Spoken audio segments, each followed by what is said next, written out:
can't imagine a more critical question. Did you have conversations prior to January 6th with the President of the United States urging you to question or overturn or challenge the election results of 2020? It's a simple question. And by the way, no executive privilege has been invoked prior to this hearing and your testimony, and you've known you were coming here for over a month. Congressman, respectfully, I understand your interest in the issue, and I've tried to be as forthcoming as I can with regard to the facts at the Department of Justice. When you ask me about communications with the president, I, as a lawyer, don't get to make the decision on whether I can reveal private conversations, and that other people make that decision. And that was then. We like questions around here. That's why we showed that to you again. That was Virginia Democratic Congressman Jerry Conley asking one of the key questions for anyone looking into the Capitol insurrection. What happened inside the DOJ as Trump and his allies were trying desperately to sow doubt about the election results? As we've been discussing, more than 6 months after the January 6th attack, Trump's last Attorney General, Jeffrey Rosen, is finally speaking out, testifying to Congress and the Inspector General of DOJ about the pressure campaign that took place at the highest levels of the Justice Department before January 6th. But it comes after Rosen stonewalled Democrats during that hearing we just played for you back in May. He also stayed silent during Donald Trump's second impeachment trial, when House impeachment managers tried to paint a picture of an ex-president who was willing to do anything to disrupt the peaceful transfer of power. The president had tried everything in his power to seize everything in his attempt to seize power from the rightful victor of the election. President Trump's extraordinary actions grew increasingly more desperate. You saw him go from pursuing claims in the courts to threatening state and local election officials, to then attacking members of Congress and the Senate, to compromising our Justice Department, and then to attacking the Republican vice president.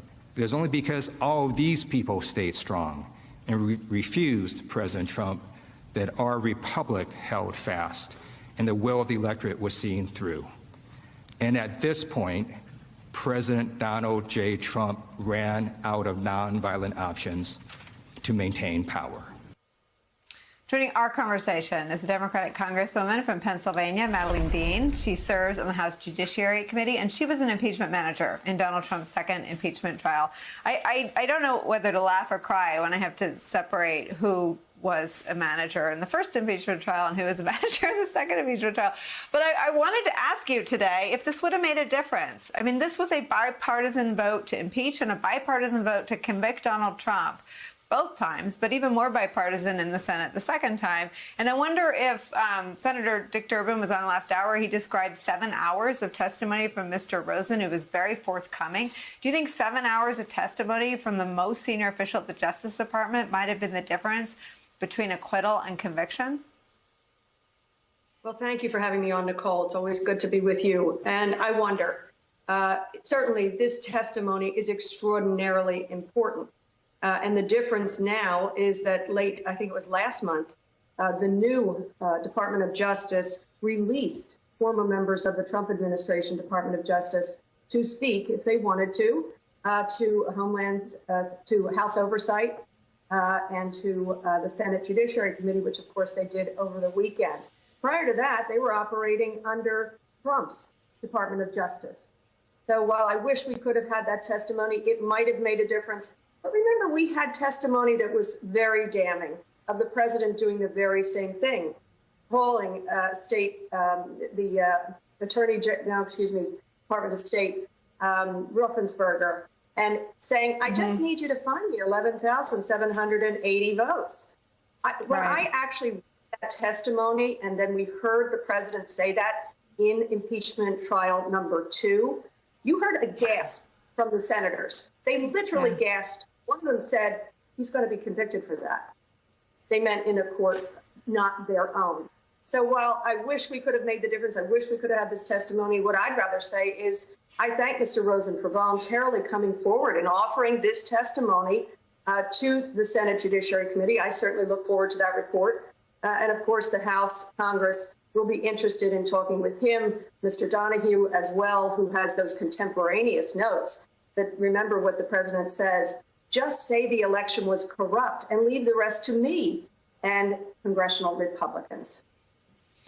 Do you think that it makes the select committee's work and its bipartisan nature with Liz Cheney and Adam Kinzinger and now former Congressman Denver Riggleman joining as a technical advisor, do you think it helps them draw witnesses like Mr. Rosen if that's where their investigation leads them? And do you think he should testify before the select committee?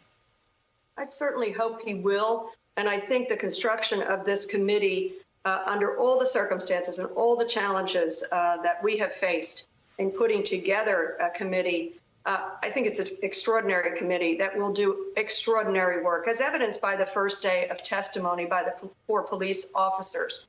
So absolutely, I look forward to their work. I know it's not going to be easy, but I look forward to more people like Jeffrey Rosen coming forward voluntarily, or if they need a subpoena, coming forward to correct the record, to make sure this never happens again.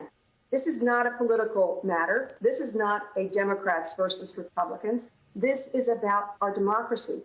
What happened on January the 6th and all of the events leading up to it.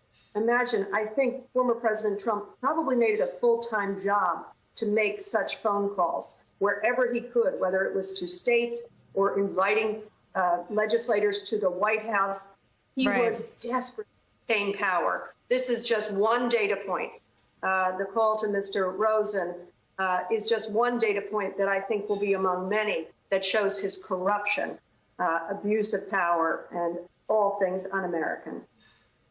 It's interesting, too. I mean, Mr. Rosen seems to have testified in a forthcoming manner about unauthorized contacts between the ex-president and Mr. Clark. I mean, there was clearly a process, and you heard this from Jim Comey. He wrote about it and talked about it. He tried to have a process, so the president wasn't always calling the FBI director to tell him to let Flynn go. I mean, the failure of any process to protect institutions from being politicized seems to be a pattern that keeps repeating itself. And I wonder what you make of sort of this now really detailed anecdotal evidence of Trump having his man at the highest levels of justice at the Justice Department. And, do you wonder what would have happened if he'd succeeded in getting rid of Rosen and leaving Clark inside? And remember what had happened under Attorney General Barr. Barr was complicit and helped the president move the big lie before the election and after the election until he couldn't take it anymore at the final days. Again, I'm really delighted that we have such public servants who saved us from the brink. But Mr. Trump is somebody who reveals that he never cared one whit for his oath of office. He never cared one whit for democracy, and in fact was really interested much more in power grabbing. So what I hope people will see today is that there's a lot more work to be done, but this is not trivial, this is not unimportant, and that the House and the Senate must continue its work to make sure that we understand exactly what happened here. What the former president did with that Department of Justice was he politicized it for his own personal and political gain. Fortunately, there were a couple of people who stood in his way.